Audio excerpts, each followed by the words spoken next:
We're going to give it just about 1 more minute, just because people are still checking in, people are slow at work, so we just want to get here. But thanks everybody's already here. Just give us a minute or two, and then we will go ahead and dive in. Sarah, I think we got a few messages in the chat that your audio is a little choppy. There were a few moments where we could hear it, but it wasn't like super clear, but just so you know. Okay. Yeah. Thanks Olenka for letting me know, and if you will keep me posted on how that's going, I will let everybody on here know that there's a storm raging outside the windows, and I was a little bit worried that I might lose my internet access somewhere in the middle of our webinar tonight. So I'm hoping that doesn't happen. Sounds if great. It does, okay, excellent. If it does happen, you are in very good hands, and we'll hand you off, and we may have a backup psychologist hop in here too, but hopefully everything will stay stable. So with that being said, I'm going to go ahead and get us started. And so let me start by introducing myself and my co-panelists, and then we'll talk a little bit about what we're going to talk about today. So my name is Dr. Sarah Frankel. I am a clinical psychologist at the Columbia University Clinic for Anxiety and Related Disorders, also known as QCARD. And we specialize in working with young adults dealing with anxiety and stress. So we've been seeing a lot of the kinds of things that we're going to be talking about today. I'm going to let my co-presenters also introduce themselves. Thanks, Sarah. Hello, everyone. Thanks for joining us. My name is Dr. Abby Balin. I'm a postdoctoral fellow in psychiatry at Weill Cornell in the Pediatric OCD, Anxiety, and Tic Disorders program. And I'm happy to be joining you all here tonight. Hi, everyone. My name is Olenka Olesnicki. I'm a clinical extern at QCARD Manhattan, and Dr. Sarah Frankel is my supervisor. I'm excited to be here, and looking forward to it. Great. So we're going to be talking tonight about managing the anxiety that has been coming up for a lot of young adults, whether you're still in high school and navigating junior and senior year, whether you're in college or beyond and navigating graduate school, as we're in this time of COVID and managing going back to school, and whether that is in-person school or the unique stressors that come with remote learning. So we're going to address both of those. We know that we have both young adults themselves and parents joining us tonight. So we set up what we're going to talk about to try to speak to both young adults and parents, and we hope that the information that we're presenting will be helpful on both sides. Couple of quick things. So we did get the questions that you all submitted beforehand. So we're going to try to address as many of those as possible either during our talk or at the end of our talk. If you have additional questions that come up while we're talking, please feel free to use the Q&A function that you should find at the bottom of your screen. You can give a question, and our co-panelists will be monitoring those and looking out and sharing with us if there are questions that we can answer all other things. The other quick message is that at the end of the webinar, in case you don't stay through the entire thing, you'll get sent a very brief question survey about your experience with the webinar. We would really, really appreciate your feedback. So if you can plan to complete that feedback, we would appreciate it. So Sarah, there were some points in there that it did get choppy, so I'm just going to repeat real quick some of the things that you said. So what Sarah mentioned, we are going to have a Q&A section at the end, and at the same time, if there's any questions that come up, feel free to use the chat, and we will have someone looking at it, and if there are parts that relate to exactly what we're talking about, we'll bring it in.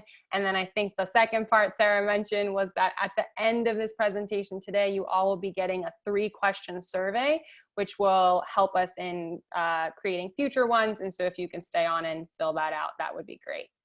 Did I miss Yeah. anything there? No, that was great. And you don't need to stay on. I think the survey will be emailed to you. Okay, great. I apologize, guys, that it is choppy, and please jump in the middle if I'm talking and just people are unable to hear me, and we'll figure something else out. Okay. So real quick, the agenda that we have for tonight. So we want to start by talking about things we all know, but just kind of really summarizing what is making this year different and more anxiety provoking than other years in the past might have been. And then we're really going to move on to talk about some specific strategies. There are a lot that we could mention, but things that we think are particularly important this year on managing anxiety related to going back to school. We're going to talk about why remote learning is more stressful in certain ways, and some strategies for learning in a remote environment. And then we're going to really focus on how parents can help support their young adult students. So we're going to cover all of those pieces. Like I said, we're going to try and get the questions you sent beforehand. A lot of what we're going to be talking about today applies really broadly. This is a stressful year for everyone. It's anxiety provoking for everyone.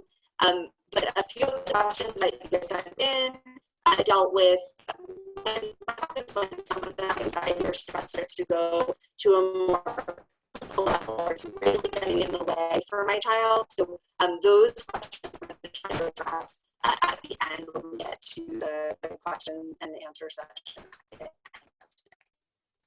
So I'm going to pass it over to Link, and she's going to talk a little bit about kind of the things that why it's so stressful. Thank you, Sarah. Okay. And feel free, we did get some messages in the chat. If it does get choppy, let us know. Thank you so much for letting us know. Okay, so what we've been going through. So we are going through a lot in the last couple of months and the last year in general. And it's completely normal and expected to feel a range of emotions in terms of what we're going through. So what are some of the things that we have been experiencing? We've been, if we can go to the next slide, stressors that we've been going through include a worldwide pandemic, and that's filled with uncertainty of getting sick and experiencing loss of life and an economic impact. Our world has really changed during this pandemic. Additionally, another stressor that has been going on is social unrest and spotlight on systemic inequality. There's a lot of emotions associated with that, a lot of news impact, and also reflection that can make us feel uncomfortable, and kind of observing emotions that come up with action and inaction related to that. In addition, there's a lot of change and a lack of routine. We may be doing school or work in the same room or in our same house, and that's really different than before. We used to maybe drive or travel to certain areas, so that's really different, and that's definitely a change in routine. Additionally, if you're living at home, you all may be living at home under the same roof and working while other people are also working from home or doing school. And so that's definitely a change, and it also could lead to changes in expectations and things that need to go on in the household that can be stressful. And in addition, on top of all of that, there is a lot of uncertainty that is going on, and a lot of changing information from the news, from social media, and then just from people in our own lives. So COVID related, how much longer will this be lasting? Will I get sick? Those associated worries. Additionally, worries in terms of learning. Will I get my education in the way that I was expected to? Will my education be impacted, and changes in that? And then also the same goes for employment and jobs. Will I get a job after this? Will I keep the job that I have right now, or even losing your job? There's a lot of uncertainty going on. And so with that, there are a lot of emotions that are expected to be had when there's so much uncertainty going on. So we have been going through and are going through a lot, and it's totally normal to be experiencing the range of emotions. So we're going to go through a few of them right now. So we may be scared and anxious about what the future holds, or we may experience sadness and grief with the various types of loss that we're experiencing. That might be just COVID-related loss, and it also could just be a loss of our old way of life. Things have really changed, and we can grieve in that process as well. Some may experience disappointment or anger and frustration for a variety of reasons, like how the pandemic is impacting school and my education, or maybe the way that it's impacting the way that I socialize with my friends and things that I've planned that I wanted to do. In addition, social distancing guidelines and quarantining guidelines can leave us feeling bored because we're in the house all the time. And so boredom is a really expected emotion to be experiencing in this time too.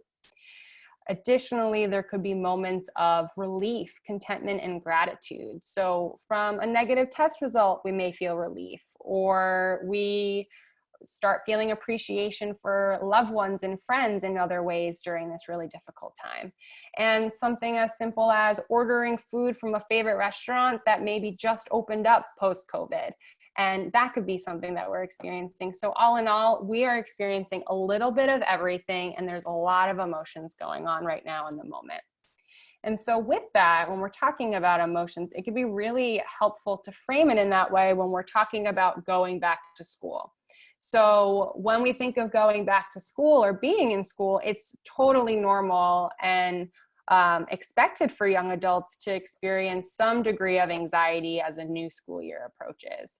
And so some typical challenges when returning to school, we could be worried about leaving home to start or return to college in general. And some thoughts and worries that come up in those situations are, will I like my roommate? Or will I be able to find my classes, the cafeteria, the library, all of the types of things that we may worry about when we're starting a new semester or just leaving home again and coming back. Another type of worry or stressor that we might be dealing with when we're going back to school are just general worries about academics, totally expected. Some thoughts could be, will I be able to keep up with all of my academic responsibilities? What will college courses be like in comparison maybe to high school courses? Will I be able to handle it? And thinking about things like, will I like my teachers? Will I like my classes? There are a lot of things that go on when we think about the worries in terms of academics. And then another normal worry that we have when we're going back to school is just general worries about peer interactions. So having thoughts like, will I be able to make new friends? Will I like the other students? Will I fit in? All expected things when going back to school. And now during this time, COVID adds a whole other layer to what we're going through at the baseline of going back to school. So on top of all of the challenges of going back to school, COVID is likely to bring additional anxiety. So the first thing on the screen here, COVID-19 worries in general. So thinking, oh, if I go back to school, will I get infected? Will my family or people I care about get it? And that adds a whole other type of anxiety in terms of this back to school theme in general. Additionally, we may be worrying about the school format. There's a lot of uncertainty about that. We don't really know, is it going to stay in person or remote? The information changes very quickly, and acknowledging 1 week to the next or one semester to the next, it could be different. And so that can expectedly bring a lot of worries in terms of that. Additionally, we may be worried on another level about peer interactions. We're really uncertain about what will peer interactions look like when we're in this new format of school. So some people may have worries like, will my friends take COVID seriously enough? So that anxiety and that awkwardness of having those conversations with people can be really difficult if you're in that camp. And at the same time, there may be some that are concerned more so of like, I really want to socialize, and what will my peer interactions look like? Can I even hang out with people? And that might be really difficult too. So both of those are really expected worries that are going on when going back to school.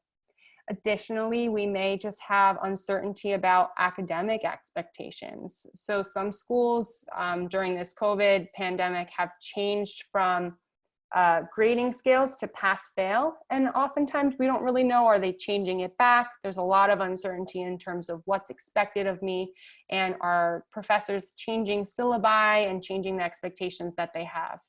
All in all, there's a lot that's going on during the pandemic, and it totally makes sense that it can be anxiety-provoking to go back to school during a situation like this.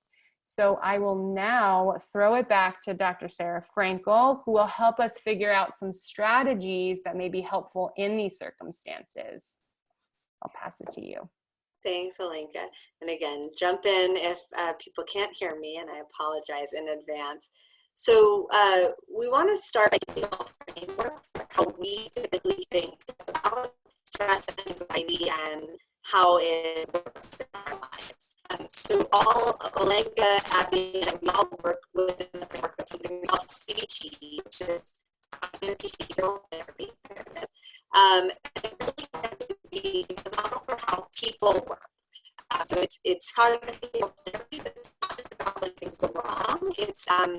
It's about, in general, how do people work and how are our thoughts, feelings, and behaviors related to each other.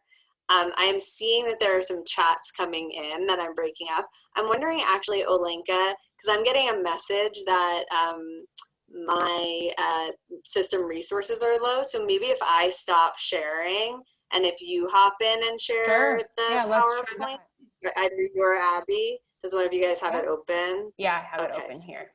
Let's try that. That's a good idea. If that might help. And another recommendation, if it continues, someone said you could also maybe turn off your video because that may also help. So we'll see how this works. Okay, great. Okay, perfect. Okay. And we really appreciate you all letting us know in the chat part too. Thank you for that. Yes, okay. Everyone sees this? Yes. Yeah. So it's up there and hopefully it's working a little bit better. So keep us posted. That sounds good. Okay, great. Okay, so CBT, right, is about how our thoughts, feelings, and behaviors are related to each other. So I'm going to give an example. A lot of students right now, they may find out that their school is going to be remote for the fall and don't yet know whether or not they'll be able to return to college in the spring. I am getting the choppy again message, so I'll try hiding my video and see if that works. Yeah.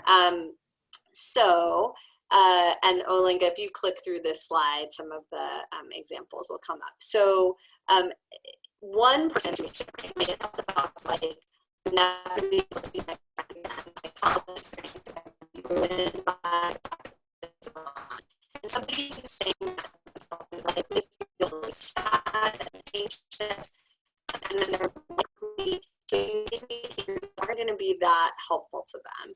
So there's going to be things probably like isolating, staying in bed, maybe not reaching out as much to friends. I think if you pick, space bar. Sorry, I did chop out a little. Do you mind just repeating the thoughts and feelings? We're hearing you pretty well right now. Okay, great. So, right, if I'm thinking to myself, I'm never going to see my friends again, this is going to ruin my college experience, then I likely would feel really sad, really anxious. And then I might be I might not be working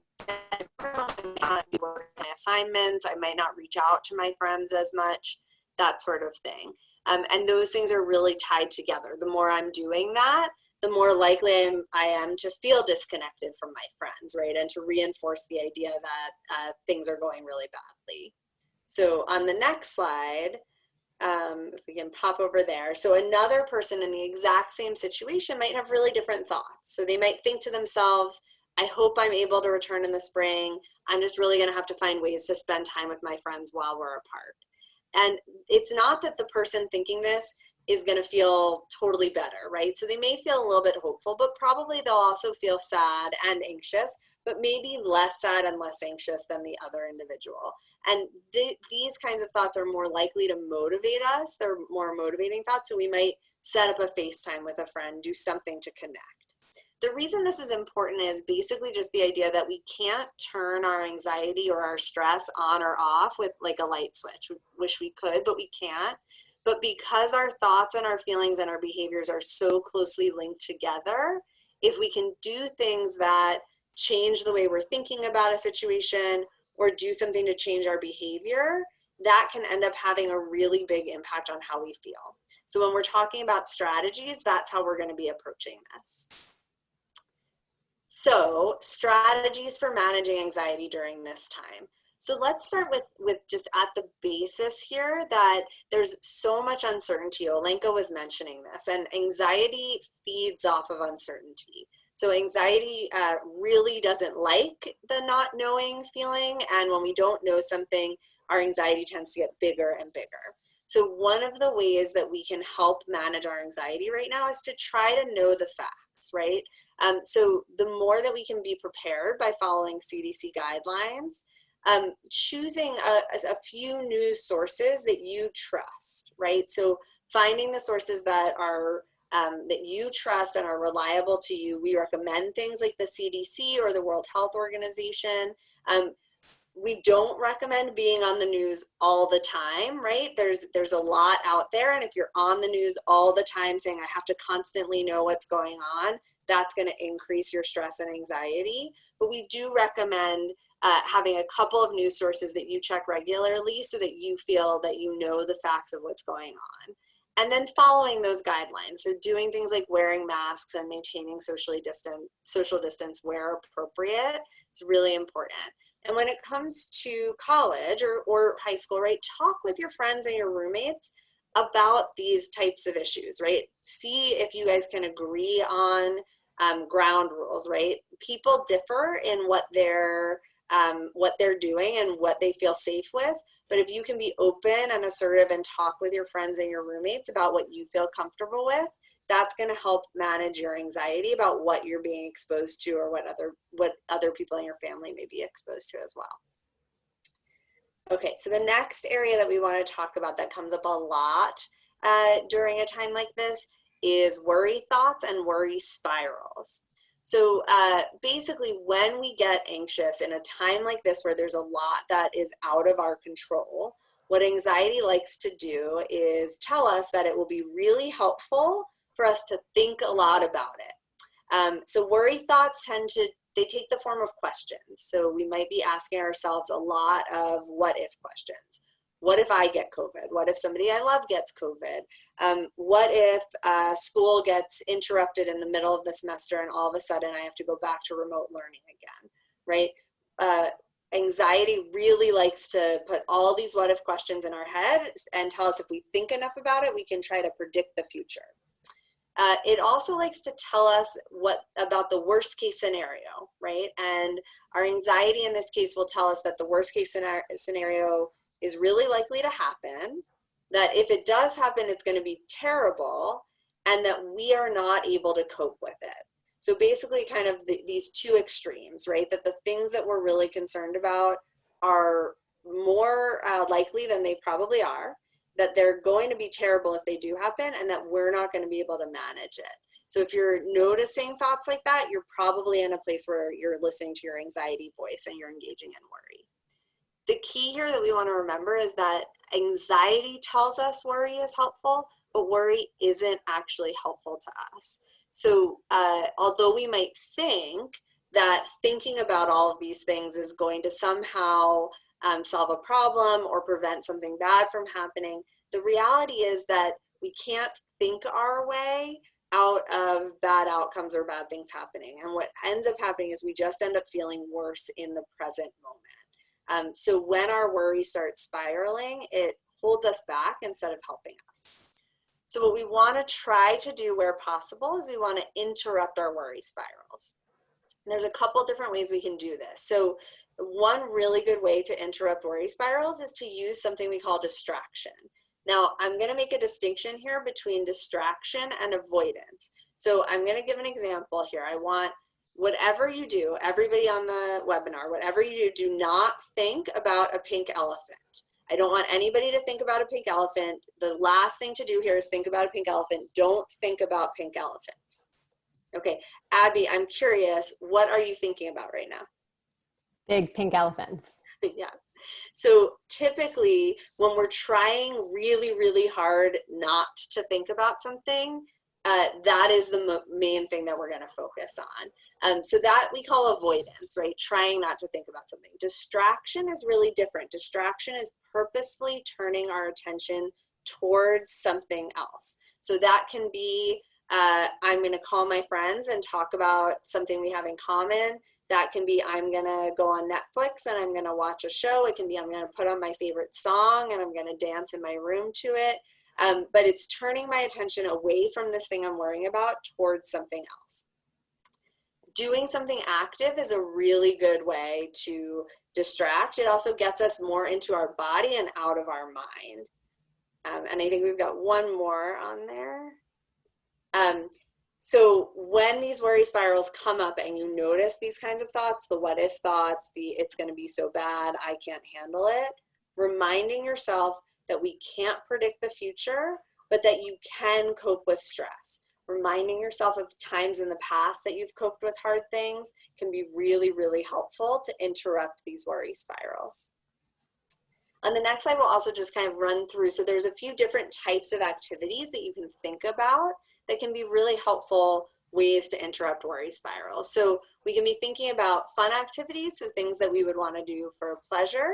But we can also think about what we call kind of more mastery or achievement activities, right? So this can be anything. It can be working on a school assignment and finishing that. But it can also be cleaning the bathroom or cleaning up my kitchen, right? Anything where at the end of it, we feel a sense of accomplishment. Some of the other, we can just kind of put them all up there. Some of the other types of activities that can be helpful. So social activities are really helpful here. And Abby's going to talk a little bit more about the importance of staying social and staying engaged during this time. But thinking about ways to connect with friends, even if we have to be creative. Service activities. So there's a lot going on in the world right now. There's an election coming up. There's a lot of ways that we can contribute and give back. And physical activities. So doing something that's active, again, that gets your body moving is a good way to get you out of your head. So a couple of other areas for thinking about managing your anxiety. So using strategies, again, a lot of the things we're talking about today really focus on when the stressor I'm dealing with is an uncontrollable stressor, right? Which COVID is, and a lot of the changes that come with school and related things, they're out of our control. So calming strategies can be really important in times like these.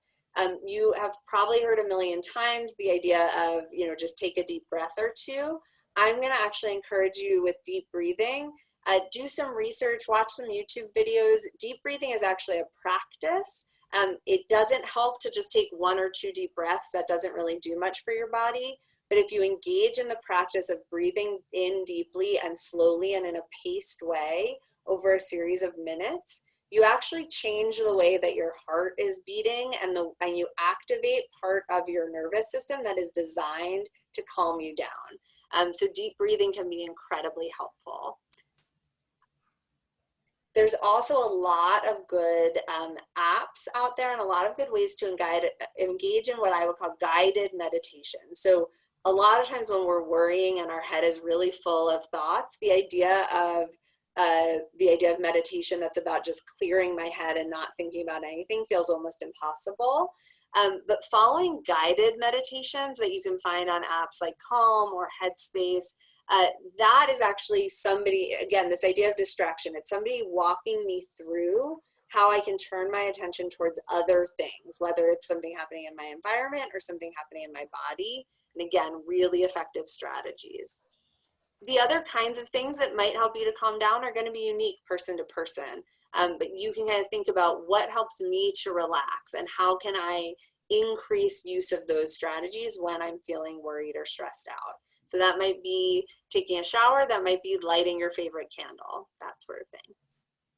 And then the last area that I want to talk a little bit about in terms of strategies is one of the things that's particularly challenging right now during this time is planning. So as students, you are still having to make plans. So whether that's because you've had to decide whether you just graduated and whether or not you're going to go to college or take a gap year, whether you're a senior and you're trying to decide, do I take time off or do I finish out my senior year during this time? There's a lot of decisions that are having to be made right now, and we don't have a lot of information about exactly how things are going to progress, and that makes it hard to plan. And that can be one of the places where we find ourselves in a lot of worry spirals. So Abby and Olenka, I don't know about you, but I know certainly for myself that during this time of COVID, sometimes when I try to plan something that's more than a week or 2 weeks ahead, I very quickly find myself going down a worry spiral, right? Of all of the possible things that could change over the next few weeks. And it feels really difficult to make that decision. When you have to make a decision right now, what I want you guys to focus on is focus on the information that you do have now, right? We can't make decisions based on information that doesn't exist. So if we have to make a choice now, we can only make it based off the information that's in front of us.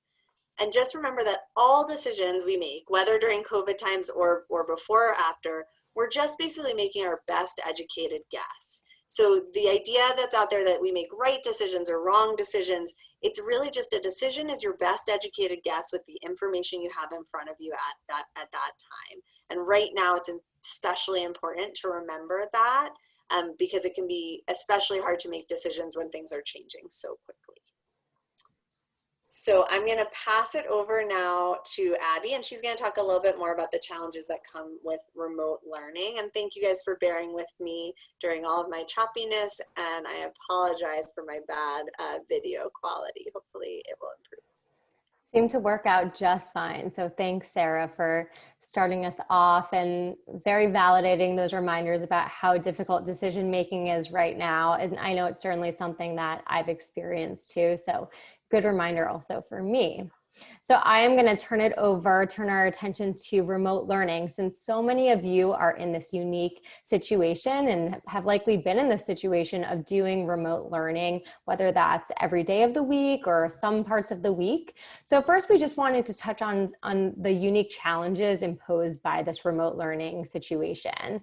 So for one, you're working in a home environment that's just not set up for optimal learning. Your spaces may be cramped. There may be a lot of distractions.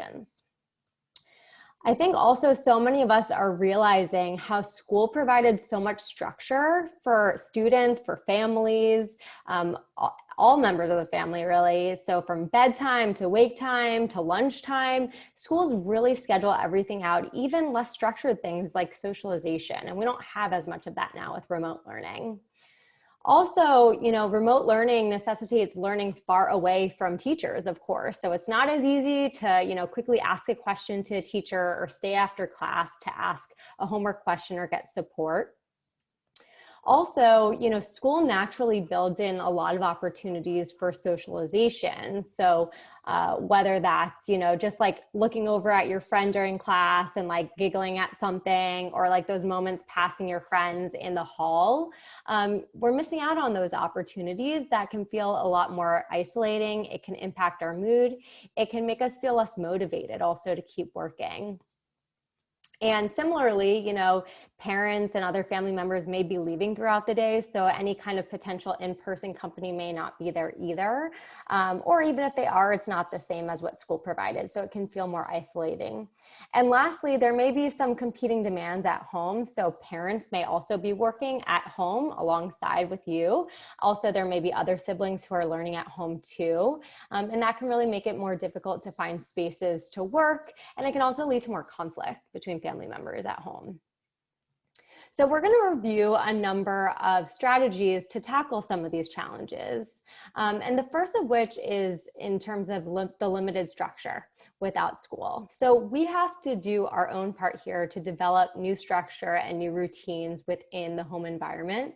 So this means creating our own daily schedule, our own daily routine.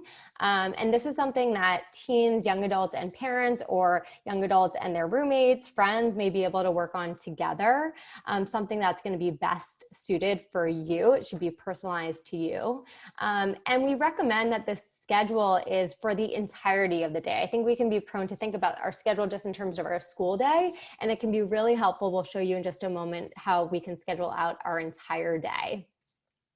And since we're missing more of these opportunities for socialization, it's really important that we create those opportunities, that we schedule in breaks for snacks, for lunch, for socialization, for movement. It can be really easy those are often the first things to go, I think, because we may be really focused on our learning and getting things done. We may even forget to eat lunch. So we need to schedule those things in. And we also need to get creative oftentimes in the way that we socialize. It's not as easy as it was before due to social distancing.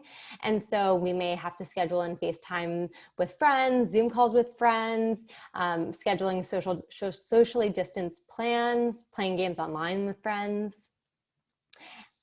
So this is a sample routine here that you can take a look at. You'll notice that it sets a routine for the entire day, as I mentioned before. So from the consistent wake time and consistent bedtime, scheduling those consistent wake time and sleep times are so essential to our overall health, recommended for kids and parents, everyone. It's something that I really strive to do myself. I know it helps me stay consistent and be able to do all the things that I want to do and maintain a steady mood. And also a note within this schedule. So this is, a general schedule for the whole day, but based on your needs, you may have to make smaller schedules, kind of pull out schedules from this. So I know that you may have to be a little more specific for what the school day looks like. There may be a lot more flexibility. So maybe you want to really get down to the nitty gritty, like for 15 minutes, I will spend my time doing homework for math class. The next 15 minutes, I will take a break. And someone before this webinar sent in a great question asking, I'm back to back all day long in college courses, 6 classes every day, and I get these short 15-minute breaks. How do I recharge during those breaks? And even if you just have those 15 minutes, those are great opportunities to use some of those strategies that Sarah was referring to before. So scheduling those activities that are really meaningful to you, whether that's socialization or service-oriented, getting outside. I know that's something I personally try to do, to walk outside for even 5 to 10 minutes. The things that really can recharge you, and that may also be some of those calming strategies. So next, as far as the environment, so you want to do your best to create a space that's as conducive as possible to promote that optimal learning. So that means finding a physical space that is as free of distractions as possible. So making sure you're away from screens as much as possible, away from siblings who may be more distracting. And it's really important, I want to stress, to find a space outside of your bed. Ideally outside of your room too, but I'm actually in my room right now. So it's not possible often, especially in New York City apartments, it's not feasible, but creating a space that's outside of your bed is so important. For one, we want to reserve bed for sleep time only, because if you do work in bed, it can really disrupt your sleep. And also finding this space outside of your bed can really help set the tone and the structure for your day. To combat that distance from teachers, so we definitely recommend reaching out to teachers as early as possible and really making it a kind of a habit to maintain that frequent contact with those teachers. The longer that we wait to make a connection with a teacher, to send an email, the harder it can be to do it later on. And so since the school year is really just getting off now, and even for those of you who maybe started college a month or so ago, it's still not too late to find ways to connect to at least one teacher, one professor who can help you to stay on task, someone that you could count on, someone that you can go to ask questions and clarifications when needed. So this whole remote learning environment really requires so much independence, and that can also be very burnout inducing throughout the day. So we may feel the urge when we're feeling more burnt out to get into bed, to procrastinate, to do things that may actually end up getting in the way of our goals, like doing well in school. So that's why it's really important to reward yourself when you can. And that's going to look really different for everyone. But rewarding yourself is finding ways to give yourself some self-care, some social interaction. For me, I know taking a walk is really rewarding, and calling my mom is something that I really like to do in the middle of the day when I have a moment. And it helps me to keep the momentum going. It helps me to keep that motivation and give myself some credit. And I want you to be able to do that too.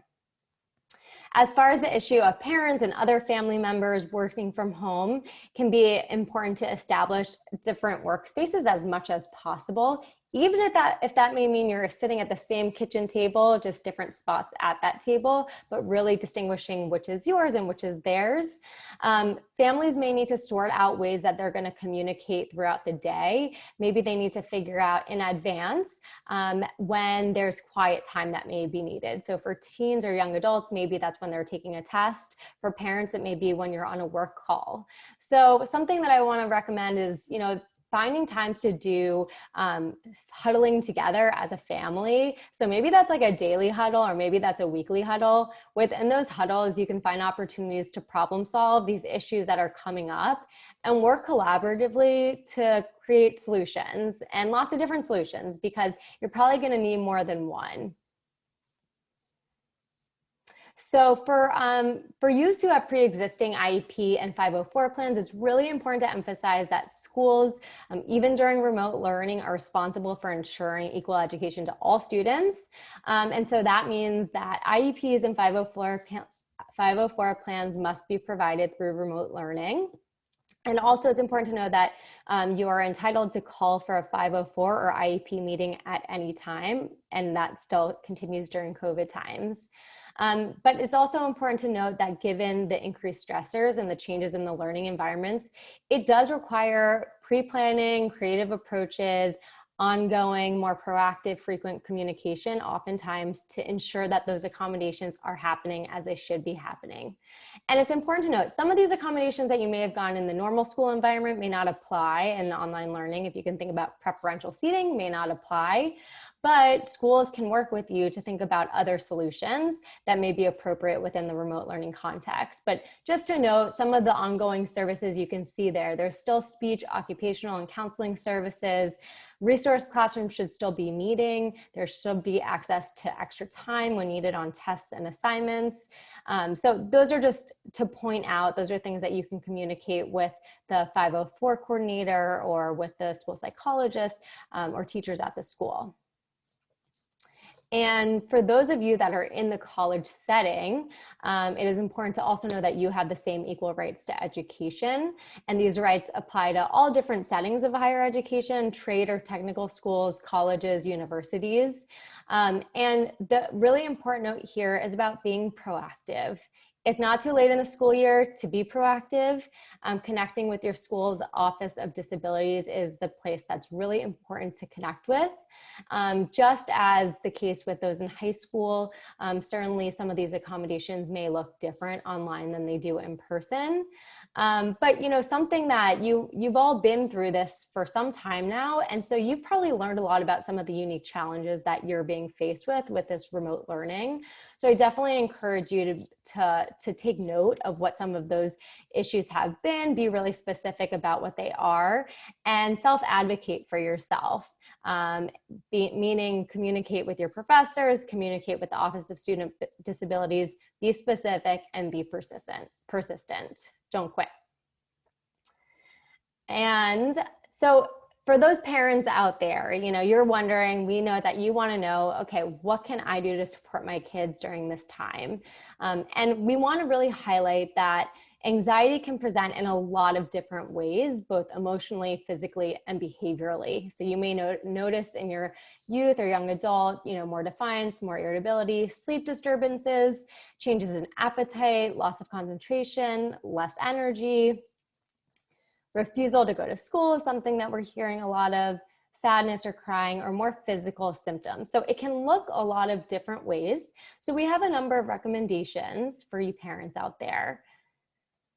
The first of which is opening up conversations with your child about how they're feeling in this moment. So especially because sometimes it presents a lot of different ways. You may not necessarily understand what's going on, but opening up discussions and modeling for your youth, your young adult, how you're feeling yourself, and that it's okay to have those feelings. When we shy away from discussing feelings, we may communicate that it's not okay or that it's unsafe to have big, uncomfortable feelings. And we really want to help you we really want you to be able to help your child know that it's okay to talk about these uncomfortable feelings. And we want to encourage you to really validate your child's emotions, letting them know that their concerns and frustrations are understandable. And validating emotions means that you're affirming and confirming that they have these emotions and that they make sense. As parents, we can have the urge to jump to problem solving because it hurts to see your child suffering, of course. And I want to encourage you to notice when that urge is coming up to jump to problem solving, because before we can get there, we all as human beings need to be heard and understood. And so validating is the precursor to that problem solving. We have a video to share with you. So I will try to stream it, and if we have a problem, you guys let me know, but I'll keep myself, oh, okay, there we go. I'll keep myself off the screen, so hopefully it will work well. And pull it up. There we go.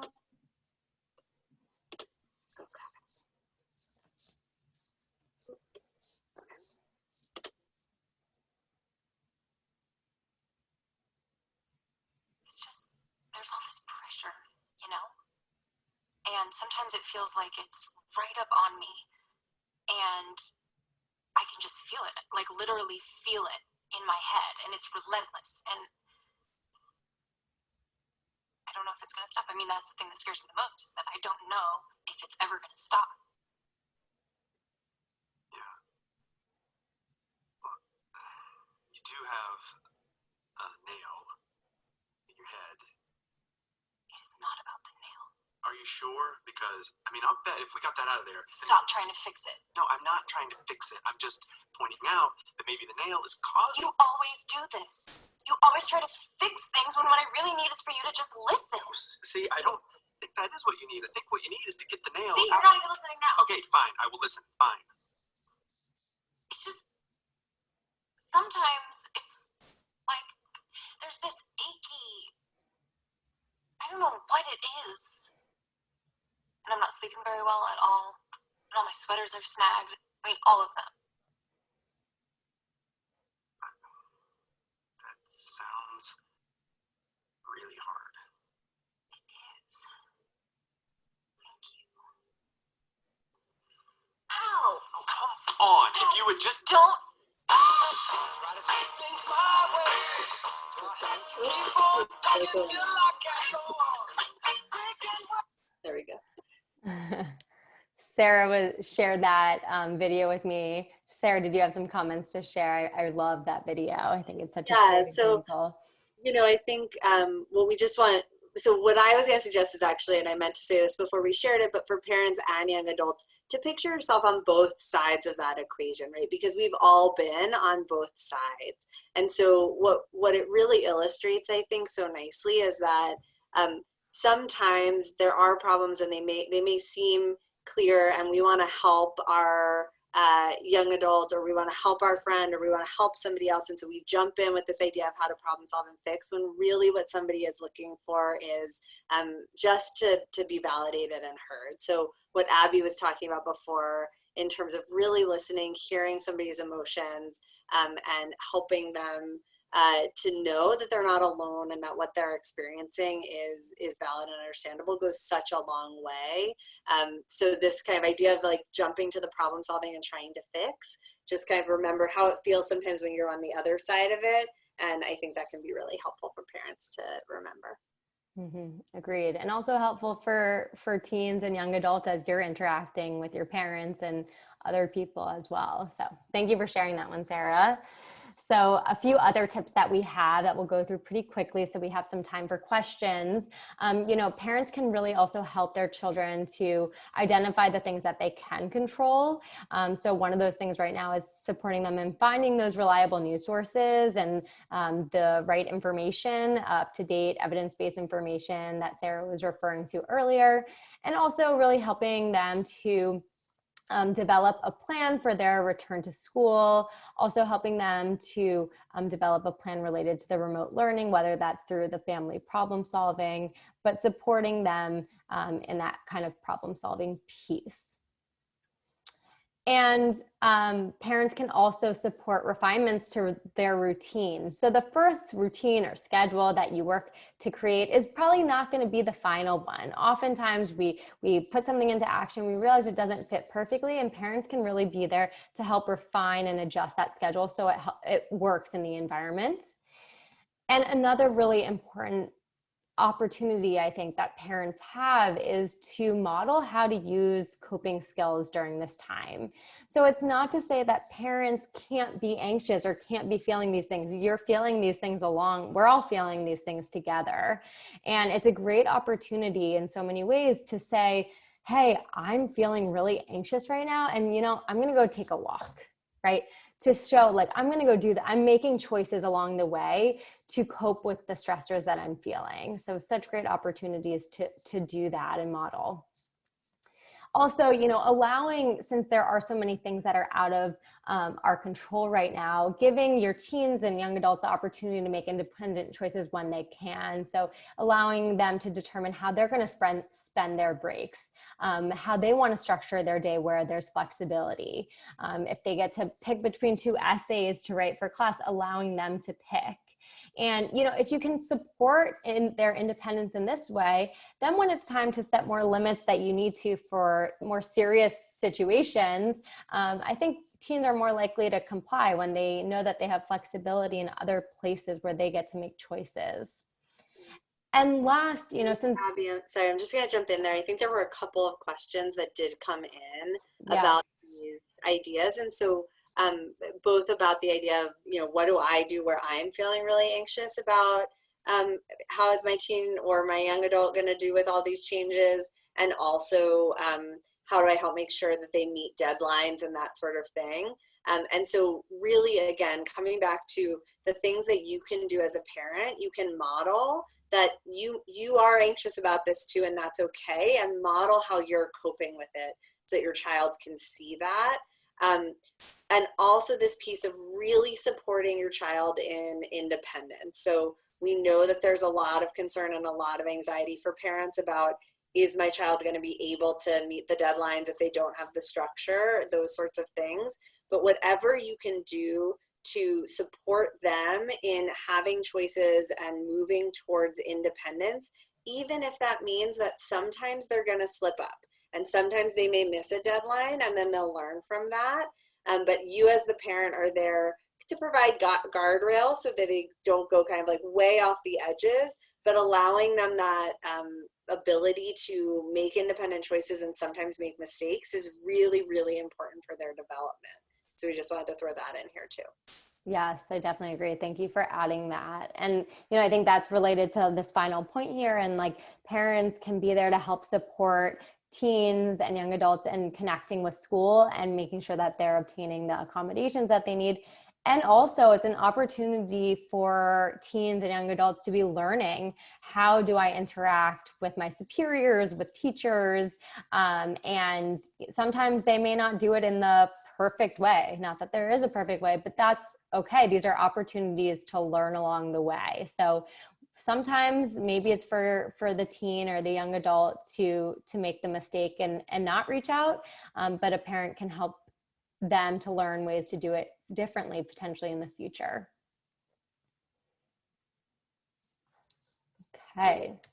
Awesome. So I'm going to address a couple of other questions. I don't see others that have come in during the time, but there were a couple of other questions that came in before the meeting today, and we don't have time to fully go into like how we would treat some different kinds of things that might be coming up, but I want to give you guys a little bit of a sense of some of the more clinical concerns that you might be seeing and what we would recommend. So one parent asked, how do we deal with the social anxiety that may be coming up in response to increased isolation? I think there was actually a recent article in the Times about how we're all a little bit more socially awkward now. We're all spending so much less time interacting with people in person, and it's affecting all of us. But things to look out for in your young adult, right? If you're noticing that They're spending less time talking to friends, that they're not reaching out or texting people, that they're not spending time where they're FaceTiming or chatting or anything like that, that they're not doing any Netflix parties, then that may be a sign that they're experiencing a lot of anxiety around socializing. And what we know is that, right, the less that we do those things, and we are doing them less inherently because of what's going on with COVID, the harder it becomes to do them. So supporting your young adult or teen in taking small steps towards socializing can be really important. Or if you are the young adult or teen, right, kind of figuring out what is a small step that I can take, right? So maybe it's not, I'm going to immediately FaceTime my friend, but can I send a text message to them to see if they might want to get together? Can I suggest that maybe we play a game online later this week?